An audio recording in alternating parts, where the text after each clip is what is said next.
Olá, meu nome é Vanessa. Este é o 9º podcast sobre estratégias de leitura a fim de facilitar a compreensão de textos na língua inglesa e, consequentemente, em outras línguas. É importante considerar, ao ler um texto, qual é o propósito, qual é o objetivo do autor com aquele texto, né? O objetivo dele é entreter, manter o interessado na leitura, no assunto, ou é oferecer informação, compartilhar fatos sobre um assunto, ou é levar você a pensar ou agir de determinada forma, ou seja, é um texto persuasivo. Então, saber quais são os objetivos, o propósito do autor com aquele texto, pode ajudar muito como você lerá o texto. Então, um exemplo de texto que é persuasivo são comerciais, propagandas, empresas que querem vender produtos de um modo geral. É um exemplo clássico. Um exemplo de textos que pretendem informar são biografias, textos científicos, textos técnicos. E o terceiro é aquele texto que o autor tem como objetivo o entretenimento.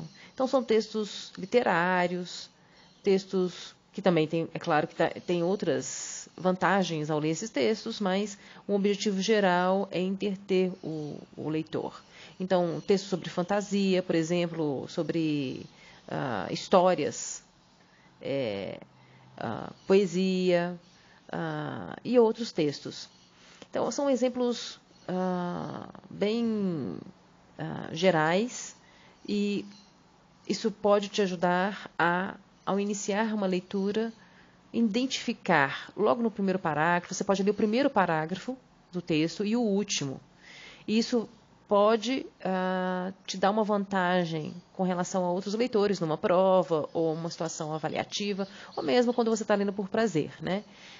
De modo que você já ali identifique qual que é o propósito do autor. Às vezes é possível identificar o propósito do autor no próprio título, na organização do texto, fizemos um podcast sobre como a organização do texto, o layout do texto pode te ajudar a já inferir o tema do texto, né? As ideias principais do texto. E do mesmo modo, também assim, você consegue já identificar o objetivo do texto.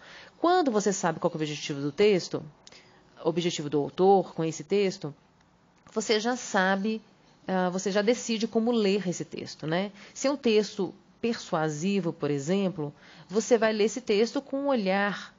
Sempre vamos ler com um olhar crítico, mas com um olhar mais crítico ainda. Se o que está sendo vendido ali, o que tá querendo te convencer naquele texto, se você concorda com aquilo ou não. E aí isso é um exemplo muito bom de que o processo de leitura é um processo interativo. Né? Você pode discordar das qualidades que são apresentadas, por exemplo, se for a venda de um produto. Quais as qualidades daquele produto? Você tem um produto em casa e você não concorda que aquele produto atende, né, aquelas exigências. Então, você está interagindo com o texto, com o que o autor está propondo. Então, fica a dica, identifique qual o objetivo do autor com o texto logo de início e decida como ler textos na língua inglesa.